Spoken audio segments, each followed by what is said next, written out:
Greetings, heroes! It is I, your friendly neighborhood Rabbi John Carrier, and I am here today to talk to you about the 7 Noahide Laws. What they are, where they come from, what they mean, who they apply to, finally, how these laws help make some people feel more included in the Jewish project, and some people feel less included in the Jewish project. We're going to go all of that. We're going to go over all of that today in this live studio recording of the Jew Curious show. So hang out with me for just a bit while I check in on the chat. Let's see who's joining us today. We got the usual suspects here. We got Kathy and Dave and Milo are here. Yeah, men, welcome. I don't know if I've seen you here before. Welcome back, Susan. So we're gonna get this started in just a second. Once again, if you're joining us for the first time, this is a live studio recording for a podcast. So you get to see it on YouTube. You get to see it on YouTube Live. You get to ask your questions live, and I'll give you my very best answers live in this moment. But also what's happening is the sound from this video is going to be stripped into a podcast called The Jew Curious Show, which you can find on iTunes or Stitcher Radio, Google Play, what have you. And by showing up today and asking your questions, you take this just from a lecture to an interactive question and answer session. What it also means is that the questions you ask will help educate other people as well. So I really want to encourage you to ask whatever questions are on your mind. There's no dumb question. There's no question that's unworthy of answering unless it's like a rhetorical question and you're just out there trolling. It happens sometimes. Have you met the internet? But any sort of sincere, dignified question, I'm willing to answer. There's no question that's going to embarrass me because I've had some pretty embarrassing questions myself in the past. But it's important that you ask them because I really believe that if you have a question, then other people have that question as well. And by you asking your question and getting an answer, you're not just helping yourself, you're helping other people learn as well. So once again, our topic today is the Noahide Laws, the 7 laws that our tradition says apply to all of B'nai Noach, like all of the descendants of Noah. And according to our tradition, that includes all of us. All human beings on earth today are responsible for these 7 laws. And separately or additionally, Jews have additional responsibilities in our relationship with God. So we're going to distinguish between, let's say, the 7 Noahide laws and the 613 laws, or you could say the 606 other ones that are in the Torah for us. So in just a moment, I'm going to do my radio voice announcer kind of podcast introduction. So just bear with me through that. And then we will jump into the chat, introduce the people who are joining us, and would really love you to go ahead and start putting what questions you have about this into the chat. Some of them may be answered in the course of our discussions, but if they're not, I'll go back through the chat and answer your questions as best I can. If you're watching this video at a later time, didn't get a chance to ask your question, please feel free to throw it into the comments to this video on YouTube. I'll see them. I'll get back to you. And finally, if you're joining us for the first time or maybe the first couple of times, I highly recommend that you subscribe to this channel. Lately, I've been doing these YouTube live sessions every single weekday, and every Sunday I come up with a new week worth of topics. So by subscribing, you will see and get notified to all the videos that are coming up, and you can decide whether you want to jump in to another live discussion like this one. So go ahead and hit the subscribe button. Won't interrupt the video flow at all, and I'd be much obliged. So let's go into that podcast introduction so that we could get to the topic of today. Now I got to clear the pipes out a little bit. Red leather, yellow leather, unique New York. Take a little sip of rocket fuel here.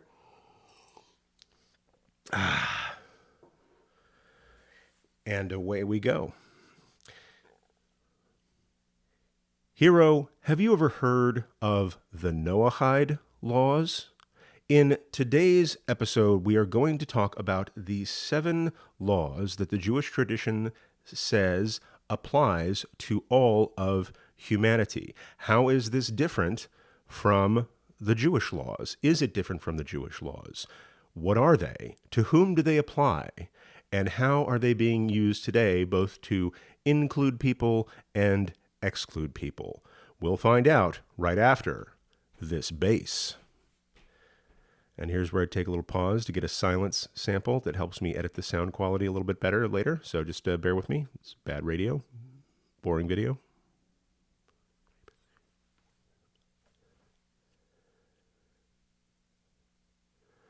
Thank you, Ron. Thank you, Joey Weissenberg and the Hadar Ensemble for those inspiring opening beats. Big thanks to our live studio audience today for this recording. And of course, thank you, Hero, for tuning in once again to the Jew Curious Show. If this is your first time here, I highly recommend that you take a moment, just a moment, to subscribe to this podcast. That way you will automagically download all future episodes without having to work too hard. It's like an electronic butler brings them to you on an electronic tray. All you have to do is tap that subscribe button and then settle in for what I hope to be a great conversation about the 7 Noahide Laws. I'll just mention that, if you subscribe, you also get access to all the past episodes as well. And we're about 30-some episodes into the Jew Curious Show. We've done a lot of great learning together, but I'm really looking forward to the learning that we're going to do together in this episode and in the future. I'd like to take just a moment to recognize the people who have joined us in the live studio audience here on YouTube. And let's see, we've got some usual suspects and some new faces in the lineup as well. Welcome, Kathy from California. Dave is here. Beautiful day in New England. I'm going to take your word for that. I'm a big fan of New England myself. Also, Old England. I really like Old England and New England, but Dave is joining us from New England. Milo's here from Denmark. Ya Men, welcome, Ya Men. Haven't seen you here before, but I'm glad to know you. Susan is here from Florida. Karen is here from beautiful Toronto. Am I saying that correctly? Toronto, Ontario. If I'm saying it wrong, I'll just say sorry. Dorothy Sue is here. Welcome, Dorothy Sue. Vanessa is here from Germany. And Miriam is here from New Hampshire. Welcome to Miriam from New Hampshire. Carla from Arcadia. And Teresa from Cyprus. So happy to have everybody here this morning for our discussion of the 7 Noahide Laws.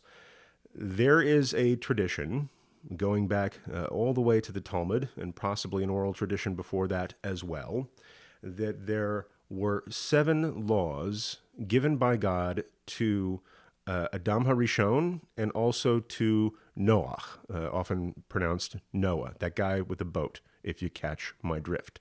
Get it? Boat, drift. Sorry about that. Hopefully my last pun of the day. And these laws apply to all of B'nai Noach. And by B'nai Noach, I mean humanity. According to our master story, the Torah,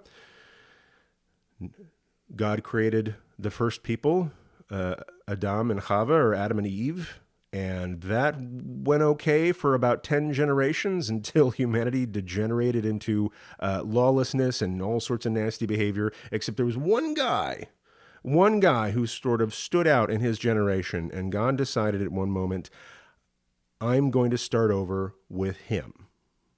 And so he told this guy, okay, I'm going to make a flood, build a boat. You and your wife and your 3 sons and their wives can get in the boat. I'd like you to bring, let's say, a mating pair of each species of land-bound animal, or surface and above. The fish are going to be okay in this rainstorm, but anything that creeps and crawls and all the birds of the sky, I'd like you to have a mating pair of each of those animals. Plus, you could do 7 pairs of clean animals. That's a topic for another time when we get into kashrut and things like that. Anyway, big boat, took a long time to build. Then the rain started. Animals and people got onto the boat. 40 days and 40 nights of rainstorm. The earth was flooded. All of humanity was wiped out. And God started humanity over again, rebooted us with Noah and his family. And so if you follow this tradition, every human being on earth is a descendant from Noah and his family. And so these Noahide laws are intended to apply to all of humanity. 10 generations after Noah, God made a new covenant with a fellow named Avram. right? Later changed his name to Avraham. These days it's pronounced Abraham, like Abraham Lincoln. Different guy altogether, I'm pretty sure. And with that covenant, this new family of Avraham and his descendants, both genetic and we'll say mimetic, in the sense that people who were either born to his family or joined his tribe later on throughout all subsequent generations, were considered bound by these 613 commandments that come from the Torah. So all of humanity has 7 laws. The Jewish people have 613 laws. Now, that sounds like a lot. If you're trying to follow them today, just know many of these can't be fulfilled unless you're a farmer in Israel. Many of them can't be fulfilled unless there is a temple standing for sacrifices. Do as many as you possibly can, as you could work into your schedule, as you can negotiate into your family life and interaction with other human beings. But just know that it's a much bigger number than 7, wherever you shake out. So what's the difference between the Noahide laws and the laws for Jewish people that we get through the Torah? First, let's discuss what these Noahide laws are. There are 7 of them, as I said.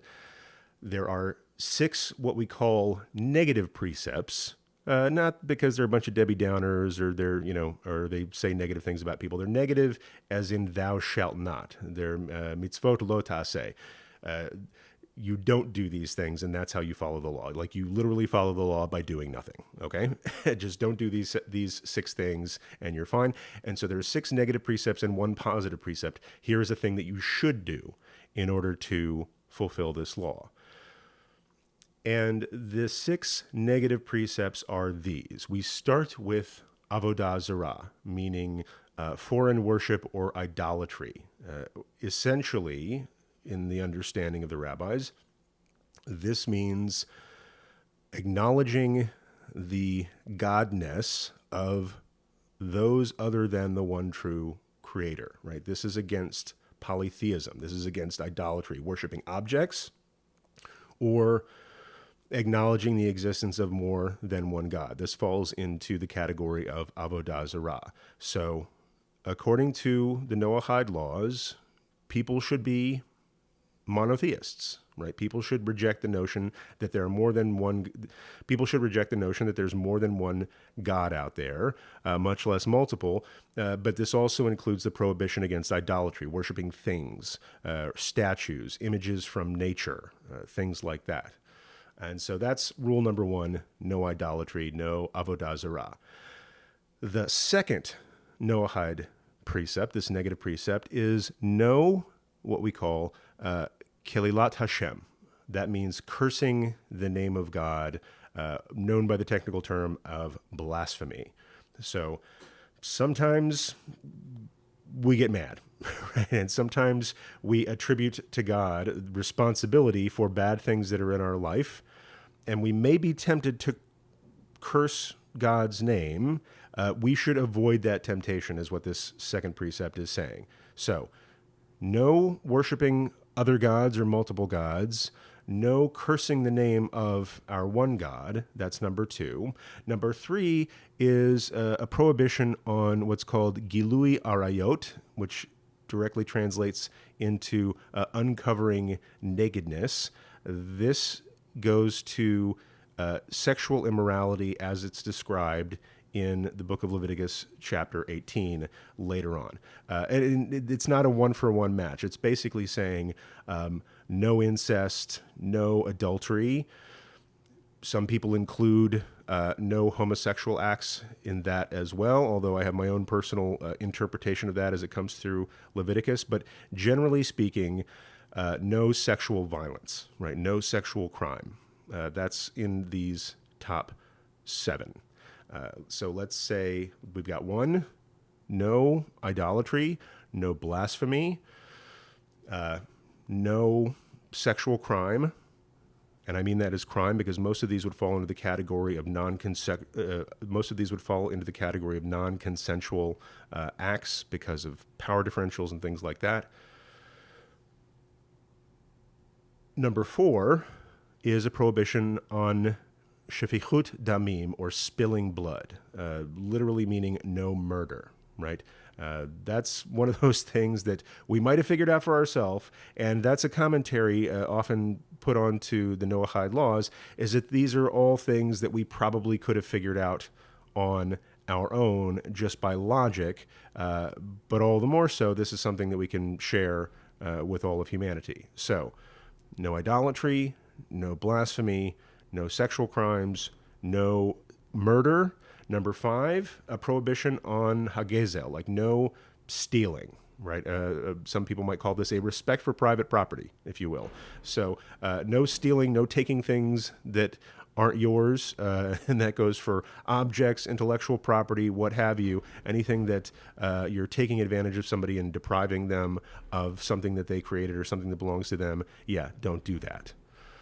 Number 6 of our negative precepts is called a prohibition on what's called eber min chachai, which means the limb of a living animal. It says that you should not eat the limb of an animal that is still alive. And this goes back to, I guess, as somebody explained this to me, this perhaps goes back to a time electrical refrigeration or ice making technology, where apparently people would, let's say, remove the limb of a living animal, cook that limb while preserving the life of the rest of the animal, right? So instead of, because we didn't have refrigerators, the best way to have fresh meat, if you didn't want to eat the whole animal at once, was to just eat it a piece at a time in a way that preserves the life of the animal while you're reducing it. It's hard to even talk about or imagine,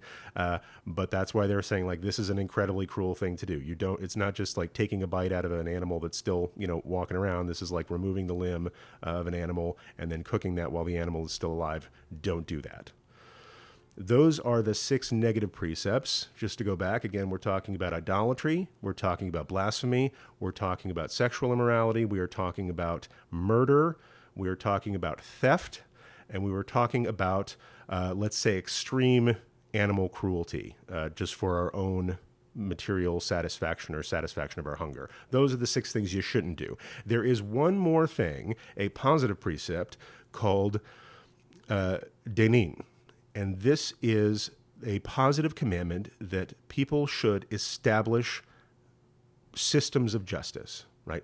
Anybody in a society should establish or work to support reliable courts of law. This is a very long-standing position of support for the rule of law in society. A just society requires judgment, courts, a reliable way of getting matters settled other than just the whims of people who are in power. And these are the 7 Noahide principles. So I want to go into the chat to see what questions or comments people have about this. Mostly just people saying hello to each other. Karen says, good afternoon, Rabbi John. I guess it's afternoon where you are. Of course it is. I think you're in the Eastern time zone. Budrod, too, is saying howdy from Georgia. Budrod, welcome back. Let's see. Felipe Lima is here. Welcome back, Felipe. Good to see you. People exchanging pleasantry. Vanessa says, no God in 3 parts. I'm going to come back to that in just a second. We'll see who else is here. But this is sort of a long-standing debate about idolatry and whether Christianity qualifies as that. There have been differences of opinion, and I'll share with you what I know. Grysicle says, if you steal and get caught, you won't get a job. If you steal and get caught, you won't get a job there. Okay, so don't steal, first off. And if I was just saying, if we don't steal, don't get caught. I'm just going to say don't steal and leave it as that. Vanessa raises this point about God in 3 parts, and does this count as idolatry? When the Noahide laws were established, these were said, okay, we've got some laws for the Jews, but then here are some other laws, all of which are included in Jewish law. So if you're keeping Jewish law, you are keeping the 7 Noahide laws as well. But these are laws specifically for people who aren't Jewish, which is the rest of humanity, right? And these are laws that people should be able to abide by. And they're saying, okay, these laws, if there are non-Jewish people living within, let's say, Jewish dominion, if they abide by these 7 laws, they're considered what's called a ger toshav, or a righteous resident, if you will. And so the question is, what counts as idolatry? What counts as, let's say, polytheism? When the Noahide Laws were first proposed, it was pre-Christianity and largely talking about people who very explicitly worshipped idols, statues, images from nature, and usually multiple gods at once, or at least acknowledged the existence of multiple gods. This was not talking about Christianity per se.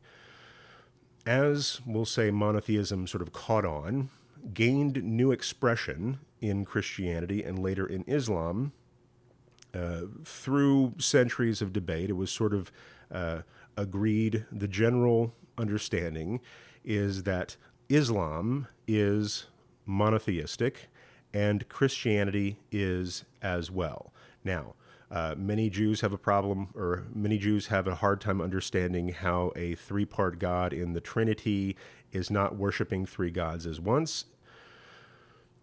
Christians have no problem reconciling this and have all sorts of logical arguments for it. That's how they, get through their day and consider themselves monotheists. So Christianity, while it seems like having a trinity implies the existence of 3 different entities that are being worshipped, Christians don't see it that way, and the early rabbis and modern rabbis don't see it that way either. So whenever we're talking about idolatry, we are not talking about either Islam or Christianity. We're talking about more visibly polytheistic ways of doing worship. And so the 3-part God is something separate. They were also largely working against Zoroastrianism, which seemed to have a God of dual nature, or possibly duotheist, I guess you could say. There was sort of a source of good and a source of evil, and these were considered sufficiently separate that it looked like more than one God was being worshipped. But most of these things come from pre-Christian principles, I'll put it that way. Let's see what else is going on here. I see some good questions coming up.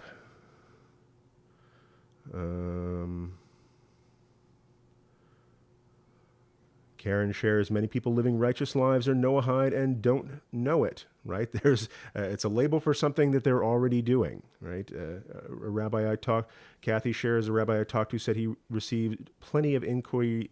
A rabbi I talked to said he received plenty of inquiries from Noahides. These are people who don't necessarily cotton to any other particular religion, but followed these principles of not worshiping multiple gods, not cursing God's name, living, let's say, sexually upright lives, not murdering or stealing, not taking a bite out of a living animal, God forbid, and supporting the rule of law, right? These are just good ways to get through the day. And so you could be in line with these Noahide laws without knowing about them, without applying a label to yourself. And sorry, I'm just getting a little distracted by the chat here.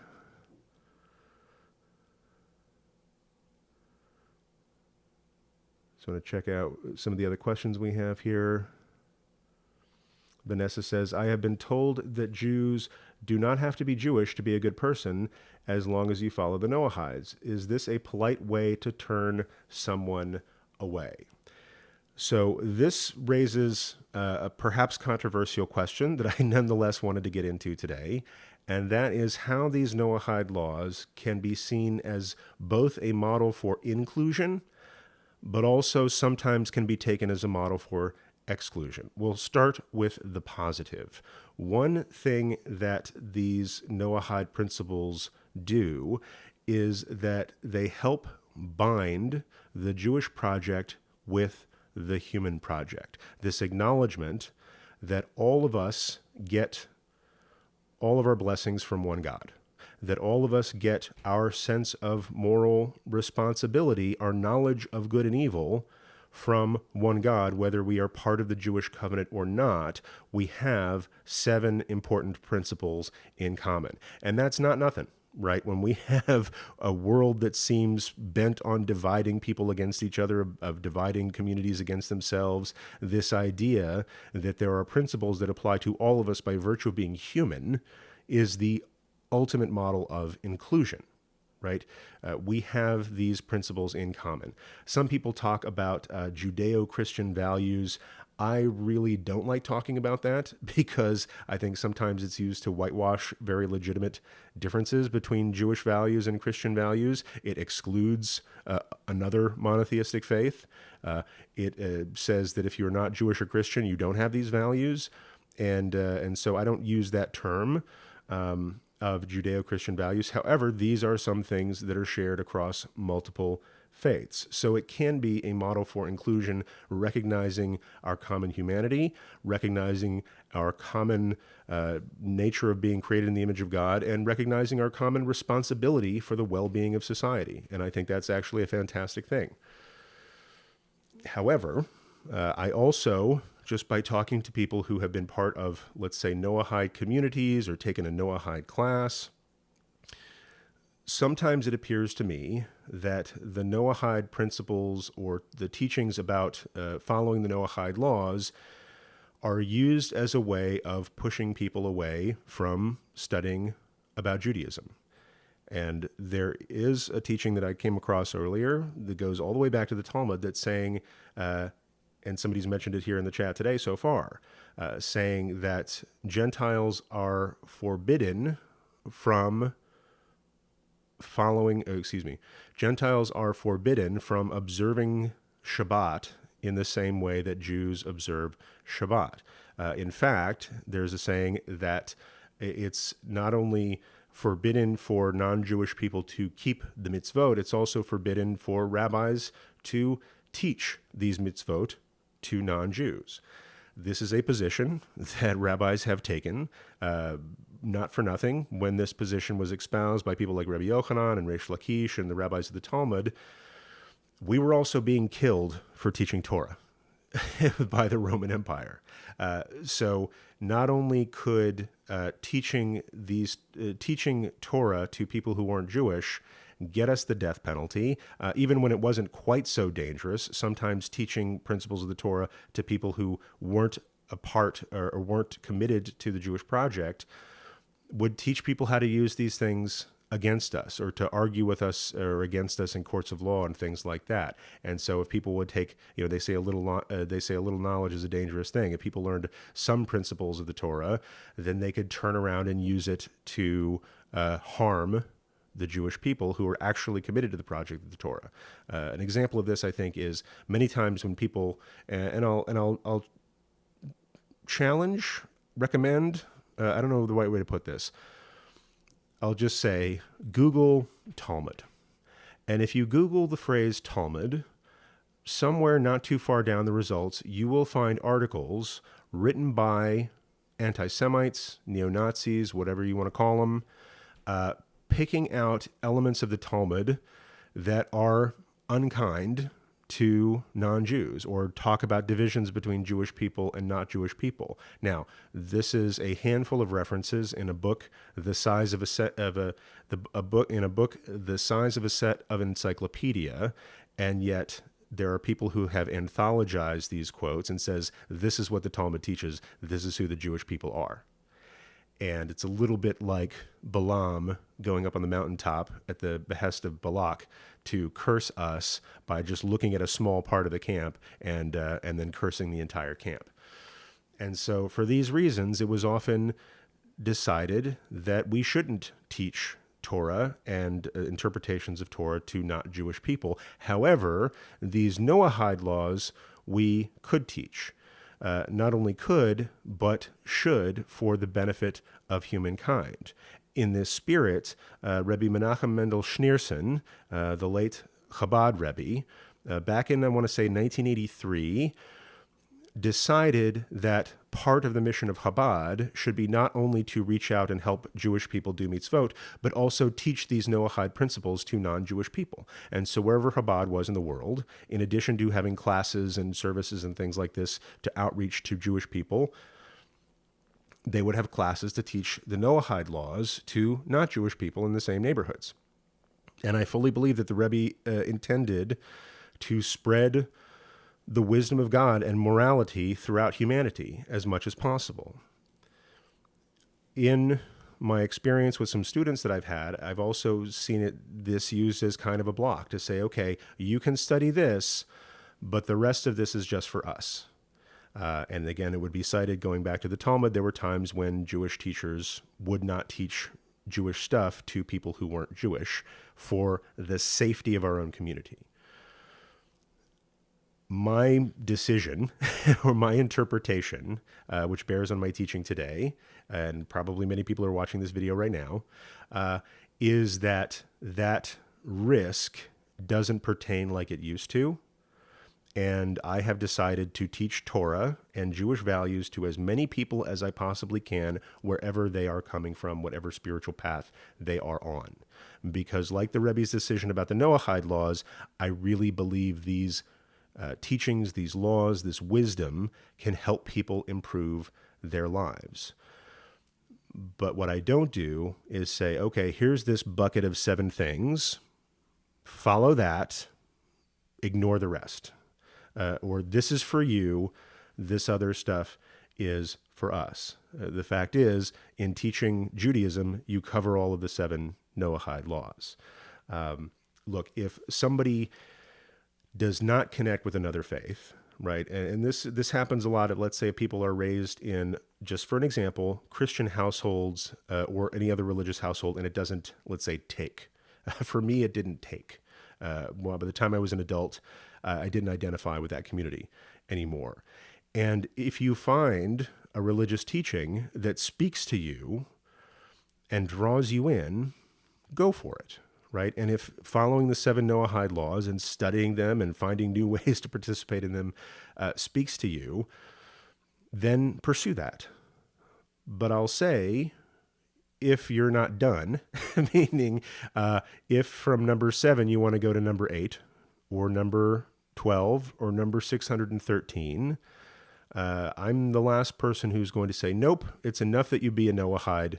And I'm not saying everybody gets to be Jewish who wants to be Jewish, or everybody who decides to join the Jewish people has exactly the same level of sincerity, knowledge, clarity, solidarity with the Jewish people. I mean, there is a process of learning. There is a process of being vetted by a Beit Din. There is a process of commitment, and it's not easy. But I like to think that path is open to all sincere people who want to support and be a part of the community according to the standards of the community that they wish to join. And so while at once I see the Noahide laws as an act of inclusion, meaning we are all bound to the same principles of morality that come from the God in whose image we are all created, I would not pervert that teaching by saying the Noahide laws are for you, Judaism is for us, and there's a clear border that you're not allowed to cross. So that's my particular take. There's a lot of rabbis who don't agree with me about that, but that's the stake in the ground that I am placing. So let me get back into the chat and see. I see a lot of people here who have different experiences with the Noahide movement, and so I want to honor that experience. Again, I'm just speaking for myself. I can't speak for everybody else's experience, so I want to raise what people are sharing. So let's see. Yamen says, a rabbi said Noahides can't keep Shabbat because it's considered stealing, and the penalty for breaking any of the laws is death. So Shabbat is Shabbat is stealing. I wasn't aware of that. I also wasn't aware that when God rested on the 7th day in the 1st and 2nd chapters of Genesis, he or she was just talking to us. So yes, there are those rabbis who say that non-Jews are not allowed to do mitzvot. Now, I had this conversation with folks yesterday. There are certain mitzvot that you shouldn't volunteer to do if you're not yet Jewish. You shouldn't volunteer to lead a community because you don't have the same obligation for prayer that community does. However, if you read in the Torah that you are to, let's say, bind fringes to the corner of your garment and look upon those to remember the commandments, then who am I to tell you not to, really? I'll say that you may not have the same responsibility for that if you're not a Jewish person. However, I don't consider it stealing. There are occasions where I would discourage people from taking on Jewish practice if they're going to do it in sort of a syncretic way. Christian seders, for example. Sometimes there's a fine line between learning and cultural appropriation. There's a fine line between supporting Jews' right to have a menorah for Hanukkah and celebrating our faith publicly, and non-Jewish people putting up a menorah as a mode of appropriating a piece of Jewish culture. And some people see that as a sign of solidarity. Some people get very uncomfortable with that. And so I just want to share that. Let's see. Vanessa says, I think the problem is the idea of a demigod meaning half man and half God. So I'm not going to argue with you about the truth claims of Christianity. I wasn't something that compelled me either. I'm just saying that in the traditional Jewish understanding that when we talk about avodah zarah, when we talk about idolatry, we're not talking about Christianity, at least according to the main run of tradition in the Talmud and the commentaries after that. Grysicle shares, Rabbi, that's kind of a lot of generations ago, no? People can convert to Catholic small c Judaism, or Klal Yisrael, now more easily if they really want to. And Grysicle, that was kind of my point. There have been times at which it was very dangerous for us to engage in proselytization. There is a long-standing Jewish custom that we don't go out and seek converts. And that comes from very real periods in our history where that could actually get us killed. The notion that, let's say you had a person from a Jewish town, you might have two towns next to each other, a Jewish town and a not Jewish town. If two starry-eyed kids from these two villages fell in love and the rabbi decided to convert the young woman from the other town, not only could this couple be killed, but so could the rabbi and the entire village that the rabbi came from, which seems like an excellent reason to put a damper on proselytization. There have been times in our history where it was very dangerous for us in order to proselytize. Does that pertain today? Now, I don't go out and seek converts necessarily. I do make learning accessible to people as much as possible. I do teach conversion classes and encourage people for whom this is a clear path to them. I urge people forward as is appropriate. But I don't push people away as hard as some rabbis push people away. Again, relying on a long-standing tradition. I'm not going to argue with that. However, there are different approaches to this. And so, yes, that was a lot of generations ago. There's not a lot of avodah zarah left in the developed world. And so I question whether we have to put the same brakes on that we used to. Karen shares, in the Philippines, the Noahide movement has taken off so well that there are one or two very active Noahide synagogues. Okay, I'll take your word for it. I'm not saying it's not a movement. I'm not saying it's not a valuable movement. I'm just saying that occasionally, I'm saying that it can be very inclusive. It can help people who need help. I caution people who use it as an excuse to push people away from a Judaism that those people are drawn to. That's my only concern. Maybe the only controversial thing that I'm saying here. Probably not, though.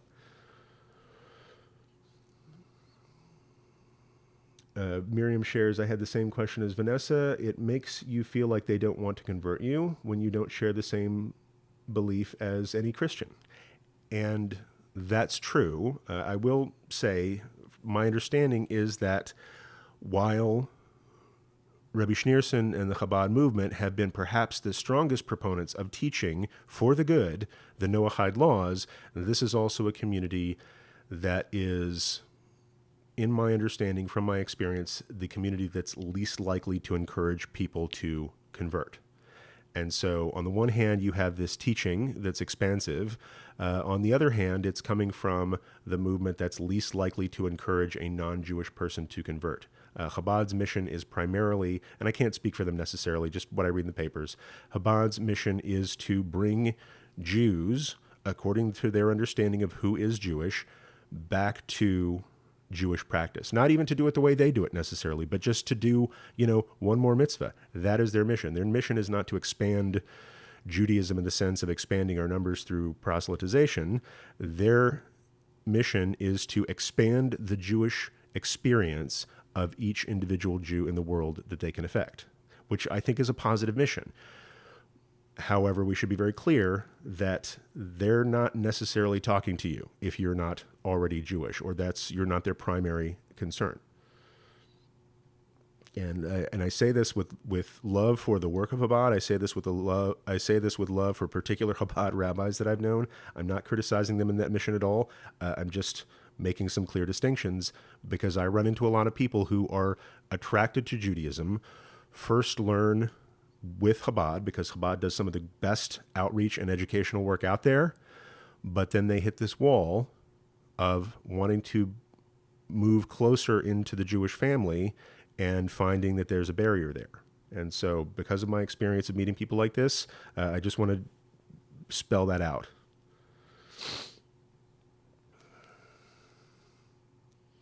Let's see what else is going on in the chat.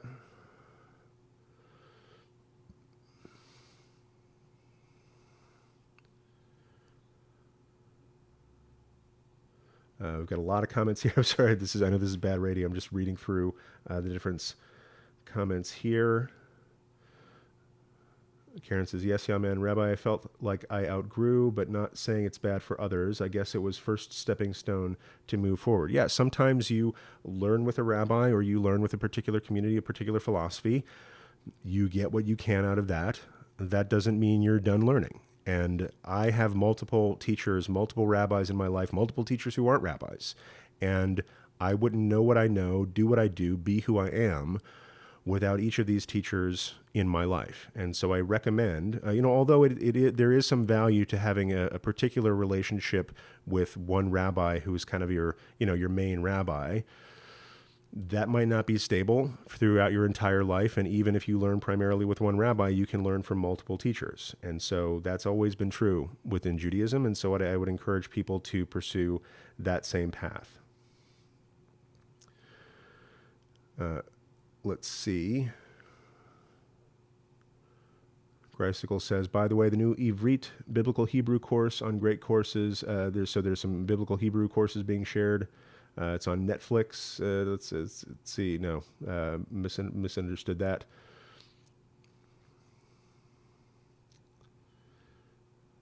Let me go back to Miriam is saying, any Christian, let's see.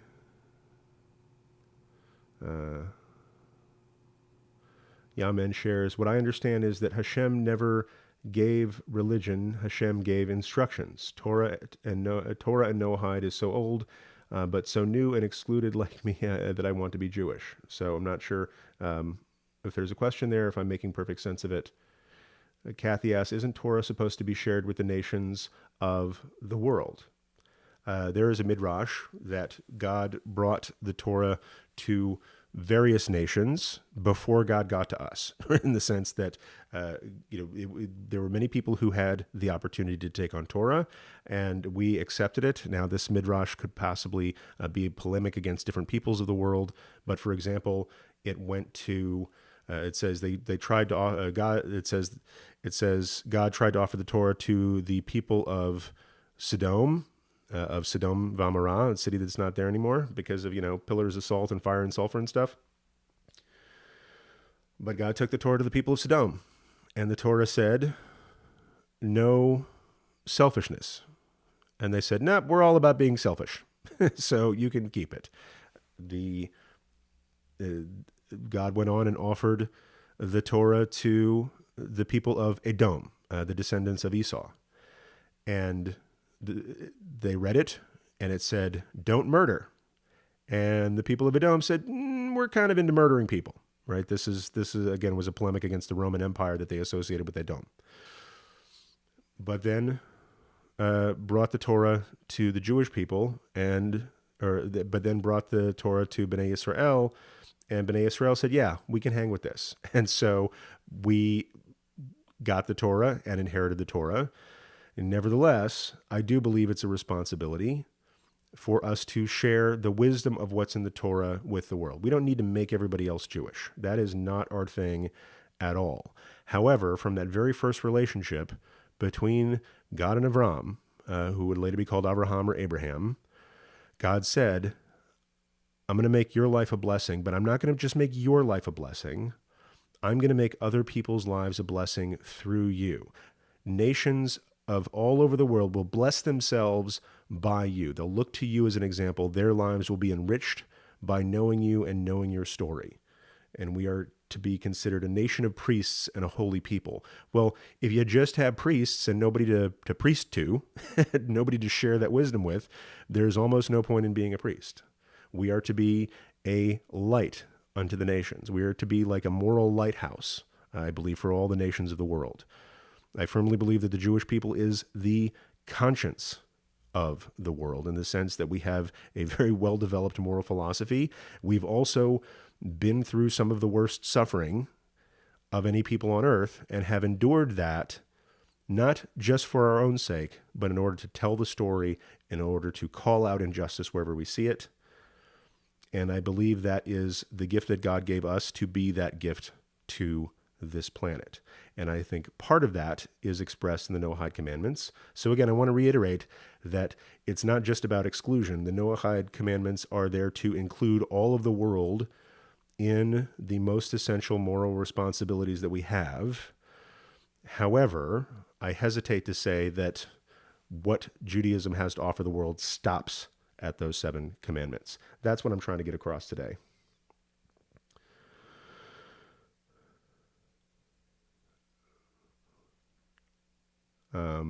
Just going back into the chat to see what comments people are making.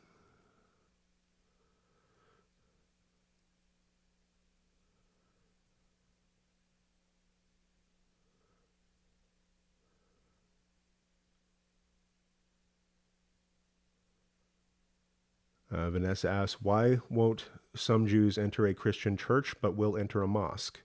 That's an excellent question. I will go back to the understanding that while we're all 3 groups, Judaism, Christianity, and Islam, are considered monotheist. I was just reading a reflection on this today, that Islam is less about the worship of a person as a part of the tripartite Godhead, if you will. Muhammad is considered a prophet, but is not worshipped as a god in the same way that in Christianity, Jesus is considered both a prophet and also a god, but not separate from God in the sense that I don't believe it's purely the idolatrous worship of a person. However, it's by some measures slightly more problematic. But I'll say it's not just a theological thing. It also has to do with history. Let's say over the last 1,000 years or so, it's true that by and large, Jews from Muslim-dominated areas of Europe, meaning, let's say, Southern Europe, North Africa, around the Mediterranean basin, fared much better under the dominion of Muslim rulers than Christians fared in Europe during the same time period. The wholesale pogrom, slaughter, discrimination, what have you, was much worse for Jews. And I'm not saying this never happened in under certain Muslim caliphates, but it was much more common in Europe than it was much more common in Christian Europe than it was in, let's say, Muslim Spain and places like that. And so it's not just a theological difference. It's also, let's say, a cultural genetic memory, if you will, of Jews suffering more at the hands of Christians than they have at the hands of Muslims. This is history. I'm not saying none of this ever happens today, but I'm also saying that doesn't necessarily have to drive our behavior today. I will go into a church. I wear a kippah. I don't say amen. If I'm there for a family function for a non-Jewish member of my family, I would rather be present for that member of the family. Doesn't imply that I'm worshiping what they're worshiping, but God forbid I don't go to my Aunt Susie's funeral. I'll put it that way. God forbid I don't go to my sister's wedding. So I don't have that same kind of cooties about entering a Christian church, but I also conduct myself in a very particular way while I'm there. I don't have any kind of cooties about going into a mosque, for example, but I also respect that everybody there will respect that maybe I don't do everything that they do, but I support them doing what they do. Yaman says, but isn't it written that when a person comes to you, you should convert him immediately? So that's a little bit of a shorthand that's glossing over a few things. There is a teaching in the Shulchan Aruch that says if a person comes to you, first you teach him, or first you ask that person.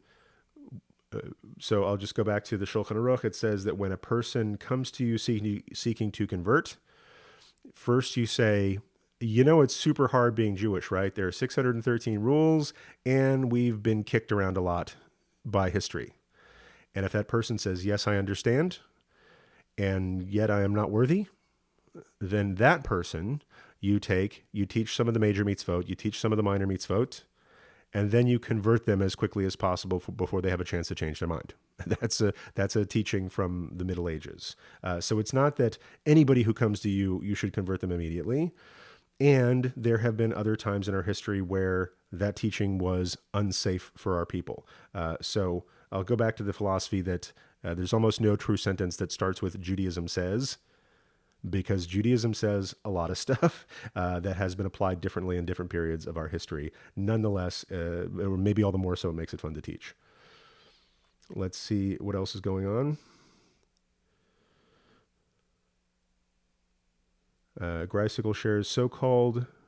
Every time I find a place in the chat, it kind of skips ahead a little bit. I'm sorry if this is kind of distracting for people watching this live. It's not going to be like a full-bore radio show, but that's why I have editing software to make it into a better podcast. Grycicle, let me just read this. Grycicle shares, so-called Messianic Jews are probably not Jews, but I do understand the Gnostic Christ from the rejected Gospel of Thomas is that, if that is what they mean, what is the Jewish take on that, Rabbi? So I'm not necessarily familiar with the Gnostic Christ or the Gospel of Thomas. I do have a take on what's called Messianic Judaism, and that is that it is a particular form of Christianity rather than being a particular form of Judaism. Many people who are part of this movement, it's my understanding, I mean, I met a few, I've been, friends and neighbors with people who adhered to Messianic Judaism and considered themselves both Jewish and followers of Christ. And they were. Like this one guy I know, his grandparents were Holocaust survivors. He was raised as a Jew, accepted the Gospels of the New Testament later on in life, and still considered himself Jewish. And halakhically he is, because he has a Jewish mother, for example. So somebody who's Jewish who rejects the principles of Judaism by accepting the principles of another faith don't stop being Jewish if they're already Jewish. They're considered apostate Jews. And I'm not knocking them for that. Many people would, by virtue of what I teach, many people would consider me an apostate Jew. I don't see it that way. Agree to disagree. However, the religion of Jews who accept Jesus is not Judaism. It is Christianity by virtue of submission to following Christ. And so sometimes I'll teach a class on Jewish denominations, Reform, Orthodox, Conservative, Renewal, Reconstructionist, and people will say, what about Messianic Judaism? Isn't that another kind of Judaism? And I say sort of one of these things is not like the other. Because it is adhering to a particular truth claim of Christianity, it ceases to be Judaism and becomes a kind of Christianity. That's my personal take. People can disagree with me about this, but if you believe in Christ, you are a Christian. And you may be a Jewish person by birth, but what you're teaching is not a Jewish teaching. And so that's might make me unpopular with some people, but that's a stand that I'm willing to take. And I won't criticize people for following the religion that they feel drawn to. Just don't claim that it's the same as the one that I'm being drawn to. Let's see. What else is in the chat here? Budrod asks, I love this question. Budrod asks, if you can only be a bad Jew or a good person, which is preferable? Which is better for one who can't switch Shabbat or intercultural gears as swiftly as a traditional convert? So there's a lot of really good statements here and a lot of statements that really challenge me. So I'll take them by one. First, I'll question the assumption that switching on Shabbat or intercultural gears is swift or easy for any convert, because it certainly wasn't swift or easy for me. However, for everybody, it's a process. For some people make it look easy, but don't assume that if it's hard for you or harder for you than it's been for other people, because a lot of times you only see our successes, and so don't assume that it's going to be harder for you than it was for anybody else. So the other thing that I want to assumption is assumption I want to question is the phrase "bad Jew." Just because, and you might not mean it in this context, just because this is something that I hear a lot where people describe themselves as bad Jews, it almost always rubs me the wrong way, because I know that they're a good person. And what they mean when they say bad Jew is, I'm not checking the boxes of the mitzvot. And that makes me feel like a bad Jew. I would ask somebody, I remember asking somebody one time, are you coming to the Purim carnival? Right. This was an event that was happening at our synagogue, for little kids to have fun and learn a little something about Purim. And the person said to me, no, we've got a soccer game that day. I'm sorry, Rabbi, I'm a bad Jew. And so when people get caught not doing everything that they think a good Jew does, they say, oh, that makes me a bad Jew. And my answer to that is Bernie Madoff. Right. This is a guy who, and I'm not telling stories, this was in the newspaper. This was a guy who not only ripped off investors hundreds of millions of dollars, but this also cratered the endowment funds of many Jewish institutions and shut them down, just crippling people's livelihoods, denying all sorts of philanthropy to all sorts of organizations, and ruining the economy of much of the Jewish nonprofit world. And in my mind, okay, you can call yourself a bad Jew then. Anybody south of that is still in the game. We're all trying to improve our lives through mitzvot.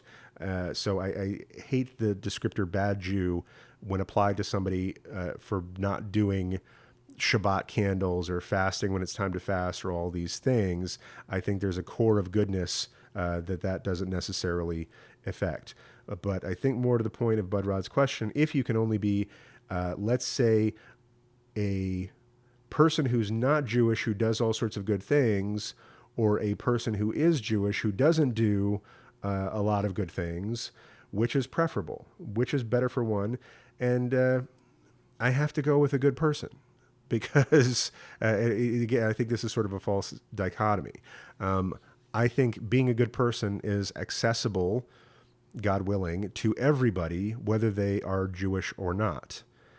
And just to kind of close the circle on this false dichotomy, I'll quote teacher Rabbi Irving Greenberg, who says, being the purpose of Judaism, and I may be misquoting here a little bit, but I think he says the purpose of Judaism isn't to make one a better Jew. The purpose of Judaism is to make a Jewish person a better human being, right? And so the mitzvot aren't there as a test you can fail for not lighting candles on time, or not fasting on minor fast days, or checking your jacket for wool and linen mixed fibers. The purpose of Judaism is to make you more sensitive to fine distinctions in morality. The purpose of the mitzvot is to sort of build those muscles of making choices throughout your day in small ways, so that when faced with big moral decisions, you have more strength to take them on. And so I don't want to distinguish between a bad Jew and a good person. I would say if you're looking for a way to be a good person, Judaism is an excellent technology for that. It is a means to that end. I think the end of Judaism is to make all of us better people, right? And whether we do that by following Judaism and gaining that moral sensibility and that character, or teaching that kind of kindness and support for justice and peace throughout the world makes other people's lives better, whether they're Jewish or not. And so I hope that's helpful for you. It doesn't matter, and maybe I might regret saying this later, for everybody in this chat, it doesn't matter to me whether you're Jewish or not. If anything, I hope I get that across. Whether you're thinking about being Jewish, whether you decide to or not, I don't get a commission here for this.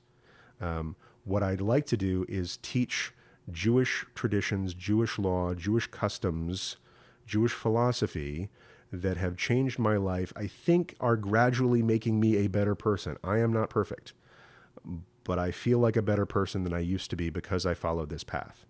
And so I teach this path to as many people as I can because I really believe most people, if not everybody out there, is trying to be a good person. And this is an excellent way to do that if it is for you. Are there hurdles? Yes, there are, right? Are there cultural things that go along with the ritual that don't always seem consistent? That's absolutely true. But if you are drawn to this path, and I go back to my teacher, Rabbi Brad Artson, if you thirst for what Judaism has to offer, go for it. And I'm here to teach you. But I'm not there to push you on that path if you don't want to be on that path. Bud Rod clarifies, says, I was a bad Baptist because I never believed what the Baptists were teaching. Judaism is emunah of action, not acting according to emunah is my intent. So yes, pick a path that you can stick to. Like pick a path that you kind of agree with the principles and you can walk the walk. And I will agree that Judaism is much more about walking the walk than what your belief is. And so if that appeals to you, full bore, go into it. So that's my encouragement. Miriam shares, so if someone's great-grandmother came here from Europe as a teen who converted to Christianity, would the rabbi accept you more to study with? And I'll say, if it's a rabbi who only teaches Judaism to Jewish people, and you can prove that your great-grandmother was your, let's say, mother's mother's mother, and so the matrilineal line is unbroken, then yes, that rabbi would be more likely to talk to you if they weren't likely to talk to you because they didn't think you were Jewish. So I hope that helps your question. I hope that helps answer your question. Well, listen up, everybody. We've been going for about an hour now, which is usually my limit. My voice starts to give out after that, and I've got to teach a little bit later today. So I'm about to wrap this up. So listen, I really appreciate this great discussion. I hope you've learned something about the Noahide Laws. Once more, I want to reinforce that I strongly believe that this tradition was given to us in order to bind Jewish people and non-Jewish people together as part of the common human family. That it is sometimes used to exclude people or make other people feel excluded, I fully believe is a bug, not a feature, and I hope we've done a little bit to squash that bug today. So I'm about to wrap this up. I'm going to get my podcasty voice here on for a second. Now listen up, heroes. I've really appreciated this great conversation that we've had together. I want to give all my gratitude, well, most of my gratitude. I'm going to save some for somebody else later. I'm going to give most of my gratitude to the Jew Curious people who have shown up for the live studio recording session today, but I want to reserve a last bit of gratitude for you, hero, who are listening to this podcast right now. I hope you've enjoyed this live studio discussion. If you'd like to participate in one of these in the future, I highly recommend you go to YouTube, you look for me, Rabbi John Carrier, and you can see what live sessions we have planned for the future. That way you can share your questions, get your answers live, but also help other people who have that same question. Another way you can connect with this community is by going to jewcurious.show/JCC. That stands for Jew Curious Community Center. Again, that's jewcurious.show/JCC. Go there and you can find out how to access the Jew Curious Community Center, which is a lovingly tended, carefully troll-weeded private Facebook group where people can share their stories, share their concerns, support one another on your Jew Curious path. And finally, if I can ask one more favor of you, it would mean the world to me if you would go to iTunes and give this podcast a rating and review according to how you really feel about it. No shills out there, folks. I just want honest feedback as to how we're doing on this show. If you would do that for me, I would be, as we say in Texas, much obliged. And until next time, heroes, peace. And until next time, hero, peace. All right, everybody. That's the end of the podcast recording. I'll hang out here for just a couple more minutes. I see 20 people watching right now. That just blows me away. I can't believe this. We made minyan, I think, every day this week, which is pretty good. I know a lot of synagogues out there who would love to make minyan every day for their daily morning session. So I know this isn't a synagogue. I like to think this is more of a video Beit Midrash, if you will. But I really appreciate everybody's honest questions, sincere reports of their own personal experience. That means the world to me that you're sharing this with me and with each other. And I highly encourage you to keep doing this. We have one more session this week. Tomorrow we're learning about the Parashat HaShavua. This week's Torah portion is Shmini. It talks about the consecration of the Mishkan, the beginning of holy work by the priests. Right away, we screw it up. Right away, something goes wrong. A couple of the priests die because of it. The Aaron's sons, Nadab and Abihu. We'll talk a little bit about that. And also talks about kashrut. So not sure exactly what the tomorrow's teaching will be about, but we're going to be talking about Parshat Shmini, 9 a.m. Pacific time, 12 noon Eastern time, tomorrow, Friday, March 29th. Love to see you there. And really, thanks again for everybody for participating, for supporting each other, for sharing your thoughts within the chat. I'm always happy to have kids chatting in the back of the room in my classroom, so go right ahead with that. And once again, all my gratitude. Thank you so much. And until next time, everybody, peace.